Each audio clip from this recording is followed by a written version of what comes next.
चलो, काफी important question है। देख सकते हो क्वेश्चन क्या लिख रहा है, क्या बोल रहा है। Why CIDR planning is important, है ना। सीआईडीआर की प्लानिंग करना क्यों इम्पोर्टेंट है। अगर मान लो इंटरव्यू ने आपसे बोला कि भैया सीआईडीआर की प्लानिंग करना क्यों इम्पोर्टेंट है, तो आंसर क्या है। देखो, ये तो स्टैंडर्ड आंसर है जो आपको देना है। बाकी इसके पीछे की लॉजिक है जो मैं आपको डायग्राम में बताऊंगा।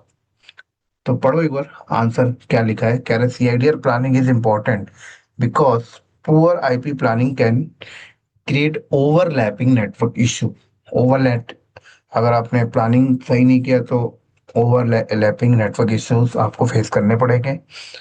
मेकिंग वीपीसी बनाने में, पीरिंग करने में, ट्रांजिट गेटवे में, and future scalability difficult in production environment में भी आपको इशू आएगा।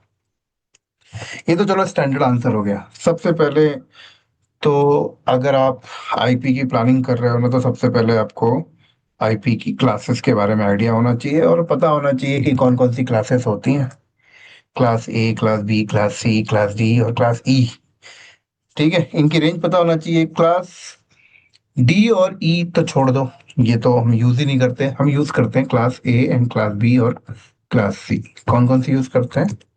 क्लास ए यूज करते हैं डेटा सेंटर लगाने में, क्लास बी यूज करते हैं और क्लास सी यूज करते हैं। ठीक है, अब ए बी सी ये तीन क्लास के अंदर जो आईपी एड्रेस की रेंज है ना, इनमें कुछ पब्लिक रेंज भी है और कुछ प्राइवेट रेंज भी है। तो डेटा सेंटर लगाने के लिए हम लोग प्राइवेट रेंज का इस्तेमाल करते हैं, ना कि पब्लिक रेंज। और पब्लिक कभी लेना भी नहीं है। पब्लिक अगर ले लिया तो ओवरलैपिंग तो होगा ही होगा, 100% गारंटी। तो प्राइवेट जो रेंज है वो आपको पता होना चाहिए। तो क्लास ए का प्राइवेट रेंज क्या है, तो मैं बता देता हूँ। क्लास ए का प्राइवेट रेंज है 10.0.0.0 से लेकर 10.255, 255, 255, 255, ये प्राइवेट रेंज है। ठीक है, अब अगर 10 के पहले 9 ले लिया तो पब्लिक रेंज हो गई, 10 के बाद 11 ले लिया तो पब्लिक रेंज हो गई। और पब्लिक रेंज तो हालांकि आप प्राइवेट नेटवर्क बना तो लोगे, private data centre, but overlapping का इशू बिल्कुल देखने को मिलेगा आगे चल के। तो याद रखें कि जब भी हम आईपी की प्लानिंग कर रहे हैं तो और क्लास ए का अगर हम लोग ले रहे हैं तो प्राइवेट रेंज हमें पता होना चाहिए। ठीक है, ऐसी क्लास बी का प्राइवेट रेंज पता होना चाहिए, क्योंकि इस रेंज, क्लास ए का इस रेंज को छोड़ के बाकी सब पब्लिक आईपी तो लेना ही नहीं है आपको कभी। तो क्लास बी का प्राइवेट रेंज क्या, 172.16.0.0 से लेकर 172.31.255.255।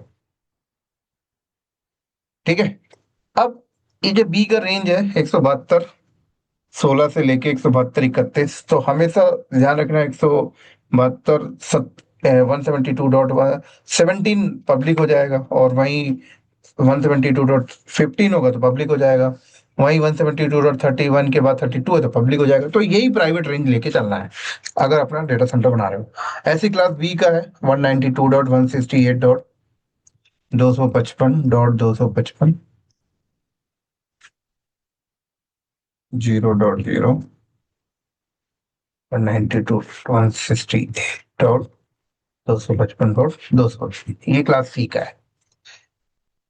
अब सवाल उठता है कि जब भी हम आईपी की प्लानिंग कर रहे हैं तो क्लास ए की लें या बी की लें या सी की लें, कौन सी लें। तो ये डिपेंड करता है कि आपको नंबर ऑफ आईपी कितने चाहिए। अगर आपको बहुत ज्यादा आईपी चाहिए, मतलब बहुत ज्यादा कंप्यूटर्स आपको लगाने हैं, बहुत रिसोर्सेस आपको लगाने हैं, तो क्लास ए की लो, क्योंकि सबसे ज्यादा आईपी क्लास ए में होता है। क्लास ए में जो आईपी होता है टोटल इतनी आईपी होता है, ये क्लास ए में टोटल इतनी आईपी होती है। क्लास बी में अगर टोटल आईपी देखें हम लोग कितनी निकल के आती है, टोटल आईपी क्लास ए की इतनी हो गई। वहीं क्लास बी की देखें,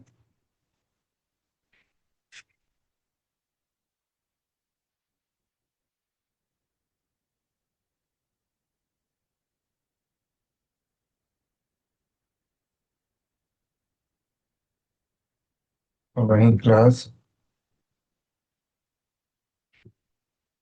बी में टोटल आईपी हो गई 65,136। ठीक है, तो क्लास ए में सबसे ज्यादा आईपी है, फिर क्लास बी में, क्लास सी में। तो डेफिनेटली कि जब डेटा सेंटर बनाते हैं तो हमें आईपी की सबसे ज्यादा जरूरत पड़ती है, तो ज्यादातर कंपनी क्लास ए की आईपी यूज करती है, ना कि क्लास बी की।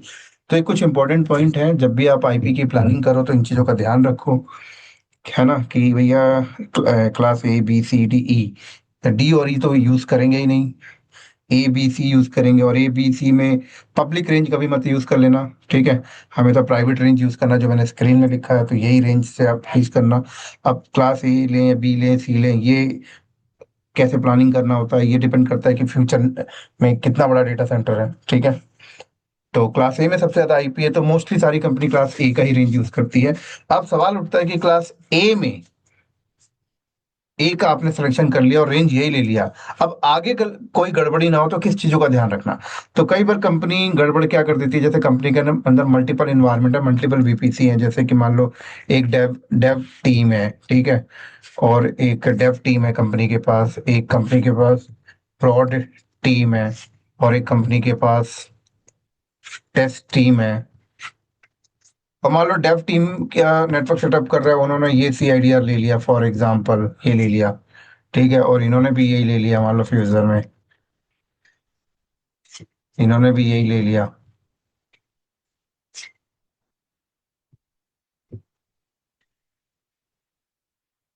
और मान लो इस ऐसी कंपनी का ऑन प्रेम चल रहा है, और ऑन प्रेम नेटवर्क भी यही चल रहा है, इसी स्विच का ये।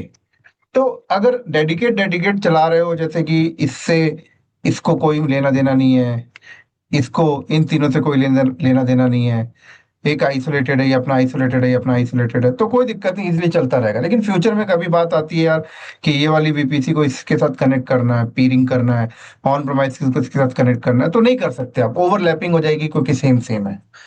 तो बेस्ट प्लानिंग क्या है, क्या तो कहता है बेस्ट प्लानिंग, तो भैया आप ऐसा करें, बेस्ट प्लानिंग है कि आप ऐसे डिसाइड करके चलें कि डेव टीम को जो हम लोग नेटवर्क देंगे वो ये दे देते हैं अगर, ठीक है, तो वैसे ही प्रॉड टीम को हम लोग ये दे के चलेंगे अलग अलग, ऐसी टेस्ट टीम को ये दे देंगे। और मान लो अगर आप इस तरीके से प्लानिंग नहीं करते हो, सेम रखते हो, तो फिर आपको रीबिल्ड करना पड़ेगा ना कभी। मान लो डेव को प्रॉड के साथ कनेक्ट करना है, दोनों में सेम नेटवर्क है, तो एक को रीबिल्ड करना पड़ेगा। तो बेस्ट प्लानिंग ऐसे सीरीज करके चलें, सीरीज में फॉलो करें। और फर्दर अगर आपके पास और भी इंफ्रा बढ़ रहा है तो उनको भी इस तरीके से 3 4 5 6 7 8 9 10 ऐसे फर्दर आगे बढ़ते जाए। तो ये बेस्ट एक सीएडीआर प्लानिंग है, अगर आपसे कोई पूछता है तो आप आंसर दे सकते हो। और स्टैंडर्ड आंसर ये लिखा हुआ है, लॉजिक ऐसे बता सकते हो समझा के डायग्राम में। तो स्टैंडर्ड आंसर को एक बार और पढ़ लो, CIDR planning is important because poor IP planning can create overlapping network issues making VPC peering transit gateway future scalability difficult production environment, ठीक है। पीरिंग में दिक्कत आएगी, ट्रांजिट गेटवे में दिक्कत आ सकती है, नेटवर्क को फ्यूचर में बड़ा करोगे तो दिक्कत आ सकती है। तो ये आंसर आप दे सकते हो। उम्मीद है आपको समझ ही आ गया होगा। इसी के तरीके से इस वीडियो को यहीं पे स्टॉप करते हैं, नेक्स्ट वीडियो में